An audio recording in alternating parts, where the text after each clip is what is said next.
It's pretty funny how when when you learn something, it's really not often that you'll have learned something in a classroom or through a movie or through somebody telling you something.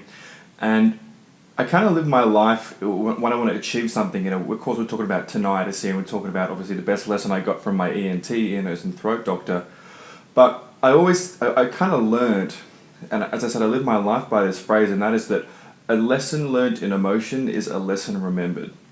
For example, you can go through and read a book, or you can go through and take a class, or watch a movie, or watch a documentary. But unless there's something that is about it connects back to you in that information, okay, you're not going to remember it.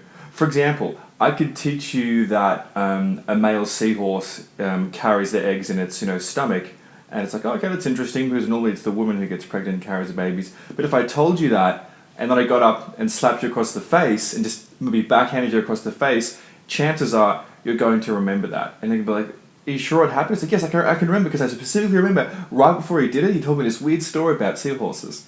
So you see what I'm saying there, which is you have to have some sort of emotional connection to it. And of course, when it comes to people who come to me for tinnitus, they tend to remember what I'm saying because obviously it has to do with something that is seriously negatively impacting their life, whether it's affecting their ability to sleep, concentrate, enjoy the small things, enjoy the big things, or just the terror that it's causing in their life and the implications it has to their future in terms of you can't concentrate on the job or work or family.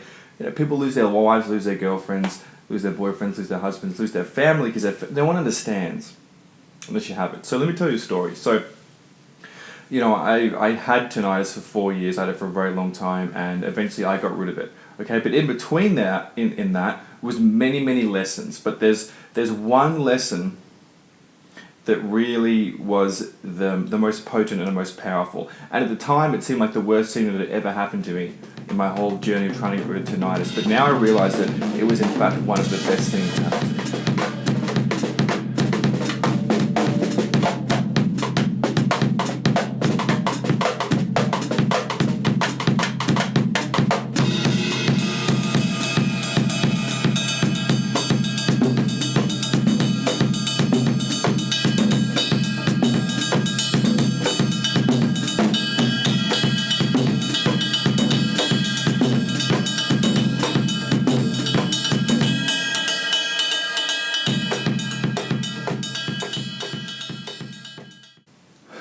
So I remember I was working with one ENT, and it had been about he was a very nice guy, an older gentleman. Of course, I won't say anybody's names in this video, but he was an older gentleman, and he was a veteran, and he was trying to help me. This was many years ago. He was an ENT in Melbourne, where I'm from. And so we tried all sorts of things. I got allergy tested. I tried habituation. I tried all these different methods. I tried getting surgery because I tried to basically widen the holes in my sinuses. So I was vomiting up blood after that. I tried medications. I tried all sorts of stuff, but nothing ever worked. It never worked. It never made a difference. It never even made a slight bit of a difference. It was constantly there. I had hyperacusis and tinnitus. And so eventually that doctor retired. That's how old he was, and I got a new ENT in. And I was one of his first patients on the first day because this doctor worked with my mum, who was a nurse. This doctor was brand new, just finished school. I was like, all right, well, we've got a younger guy here, so we can try some new stuff. So I waiting in the waiting room, and it's like a typical thing. Like people always wait. There's kids getting grommets. There's like old people who are going deaf. Audiologist offices connected. It's all different stuff, right? So I walk in the office after I'm called, and I walk in and I sit down, and he's typing away at his computer, organising stuff, I'm sure. And so eventually he turns to me in a second and says, okay, so Liam, I'm just looking through your file, so what can we do for you? And I explain the whole story. I break it down about 30 seconds. I say, look, I've got tinnitus from drums, as far as I can tell. And, I spoke to the previous doctor. I worked with him for about, I think it was 2.5 years or 3 years, something like that. And I said, we tried this. He said that with you, we can try some new stuff and, basically, maybe we've got some new ideas or maybe whatever it is. So what can we do? And he said, so tinnitus. Okay, so he asked me some questions. How long you've had it, how bad it is. But he didn't really ask me anything like, did anything make it worse, anything make it better? He didn't ask me really about my medical history, although we had it on computer, to be fair enough. But he never asked me about food. He never asked me about my mental state. Not really anything like that. He didn't reiterate it, even though it's on a computer. He never really dug deep. And within that 30 seconds, I remember this so well. He leant over to his desk, picked up this picture of the ear, and he showed me all the diagrams that and by this point I knew it. I was like, okay, so this is the ear canal going into the inner ear, this is the malleus, tempus and stapes, this is going into the cochlear shell, which is pushing the shell, it's all water, it's vibrating. The hair cells ride the water that go down to the neurotransmitters and go into the nerve, which goes into your brain processes it as noise. Okay, that's fantastic. He says, noise trauma, drums, limp, here's the problem right here. The cochlear hair shell, okay, the hair cells are broken, that's irreparable, there's nothing we can do. I said, okay, well, no, so we've been trying a few things, I just want to keep going, I want to try a few things. He says, there's nothing that we can do. I'm very, very sorry. Sometimes it just gets better on its own, but what we can do is try antidepressants. And I thought, Christ almighty, I've been researching antidepressants, I've heard about benzodiazepines, I've heard about Zoloft, I've heard about Xanax and the addictiveness. I had friends on that and it had ruined their life. They're addicted, they can't concentrate anymore, they're on a Ritalin, Xanax, a couple of them, it's just a whole mess. A lot of them are on antidepressants, and I saw their downward spiral. I thought, I've already got tinnitus. I'm not about to ruin what's left of my mental sanity. And so we just said, look, there's nothing we can do. So, is there anything else? And I thought, you know what? That's when the lesson really kicked in. So basically I walked outside, I paid the money, it was about $270, whatever it was, Australian, walked to my car and just sat in my car and cried for about 20 minutes, and I remember that so well because it was one of the hardest things I've ever gone through. And I remember really well that it was, that's when I learned that lesson that you really have to, it's your own journey, so you can't expect anyone else to do it for you, you have to do it for yourself. So you have to, you can't rely on other people. And back then that's what I thought, but then what I came to learn is the even sadder, darker part of it, which is that you can't really rely on people who, and it sounds ridiculous and it's like, well, Liam, that's silly, but you can't rely on ENTs, and you can't rely on doctors, and you can't rely on people who've been trained in very prestigious universities. And the reason is because they were trained and their curriculums dictated by people who own the universities as a third party, and they changed the curriculum so they'll sell me drugs. The first ENT was amazing, and I learned another lesson there which is very important, and that's that ENTs want the best for you. Doctors want the absolute best for you. All the doctors want to fix you, okay? But there are some, remember, doctor hours, they used to get half an hour consultation, now it's 15 minutes and they try to get it in 10 minutes. It's a business. People are human. Doctors want to pay their bills. They got a huge amount of debt to pay. They got families to take care of, and that's absolutely fine. So just go in knowing that, and that's the way the world works. So go in there with your information, right, as I did. Anyway, so ENTs, I see it this way. They'll either want to fix you and they won't know how, okay? They'll use coping mechanisms, right? What is tinnitus retraining therapy? It's a coping mechanism. What is antidepressants? It's a coping mechanism. What is everything else basically doctors prescribe? It's a coping mechanism, okay? So they want to help you when they can't fix it, all right? Coping, fix it. Or they just won't care.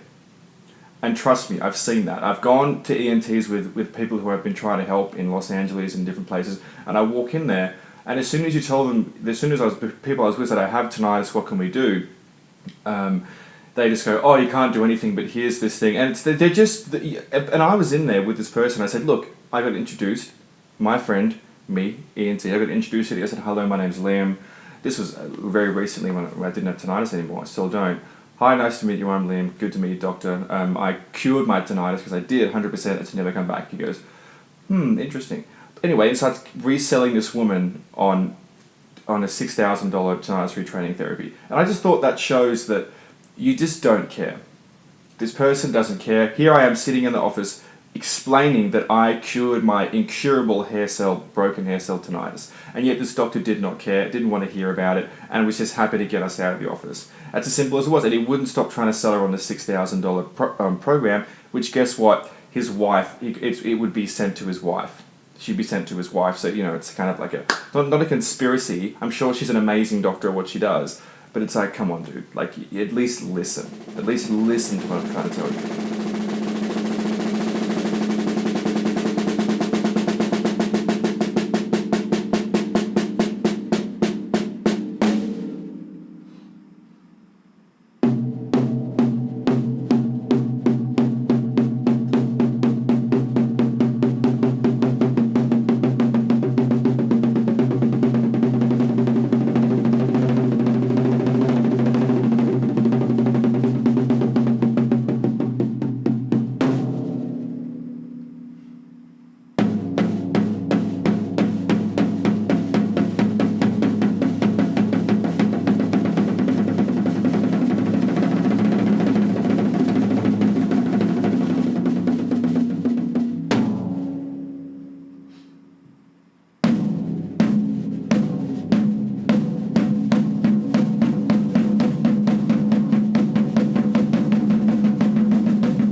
So back to my initial story, that time I was sitting outside in the car crying, and I realized that it's up to me to figure it out for myself. I didn't have any aspirations to fix the world of tinnitus. I didn't even care about anyone else. I really didn't. And the people watching this video, I know they don't care about me. That's fine. That's absolutely fine. That's how people work. Just like doctors want to get people in and out. People are people. It's absolutely fine. But people watching this video right now, I understand they're here because they want a solution to their tinnitus, and that is what it is. And that's what I do now. But back then, I just wanted to fix it for myself. So I traveled to Chiang Mai, where I am right now. I traveled to Bucharest in Romania. Chiang Mai is in Thailand, by the way. I traveled to Bucharest in Romania. I traveled to Tbilisi, and I tried dry fasting. I tried different sorts of diets. I tried taking things out of my diet. And it's so interesting because the one thing that I remembered when I thought, where am I going to start? Because the ENT is not going to do it. He was one of the best, by the way. Even though he was new, he was highly rated. I thought, where am I going to start?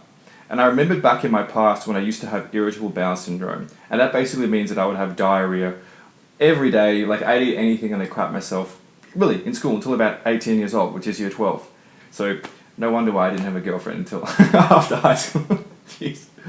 Anyway, so basically I looked back and I realized that I went full, I guess you'd call it vegan, for a month, and that cured my irritable bowel syndrome. So I only ate fruits and vegetables and some quinoa and some nuts and some berries and stuff like that. And so I cured it, and then I went back to eating shit, bread, rice, pasta, some alcohol sometimes, and then it never came back. And so when I was sitting there in the car, and I realized that's when I had kind of like, I pulled myself together, and it's like, harden up, Liam. You got to do this. You're young. It's up to you. No one's going to do it for you, right? And I realized that I could try that, and I went back to doing that, and it worked, and it started reducing my tinnitus. Now I realize that it wasn't going vegan that helped my irritable bowel syndrome or IBS. What it was removing things from my diet. Now, back then when I was still, a rookie, and I was helping other people get rid of their tinnitus, when I started, doing it in person before I moved online, I would tell people this, try the vegetarian thing, and then obviously eat meat, but most importantly, cut out the Doritos, alcohol, tap water, all these, try and wean off these medications. And they got incredible results. But some people didn't get results. And I was like, well, what the hell's going on there? Because I couldn't see any correlation. It's like, it wasn't as if, people who got it from antidepressants, they're not getting results. No, it was just even across all the different ways you can get tinnitus. It was evenly portrayed in that. What I mean is there was nothing that indicated that a certain type of tinnitus couldn't be fixed. It was just different people. Then I started to look at age, and then I started to look at, how quickly they got onto their tinnitus. And I did find some common denominators. And those common denominators are that the people who are three common denominators to get rid of your tinnitus quickly, okay? Number one is a kick-ass positive attitude. You've got to have a positive attitude. You will not succeed unless you're positive. Number two is you have to get onto it quickly. Now, remember, I had tinnitus for 4 years hardcore and still got rid of mine. So if I can do it, anyone can. 4 years, that's not, and it was 10 out of 10. And the third thing is people who are younger, okay? People who are younger get rid of it quicker. You haven't got a build-up of oxalates and toxins and heavy metals in your brain or body. The lymphatic system is likely not clogged. You're more optimistic. You sleep better, okay? You have less stress in your life. You haven't had a lifetime of antidepressants and antibiotics, okay?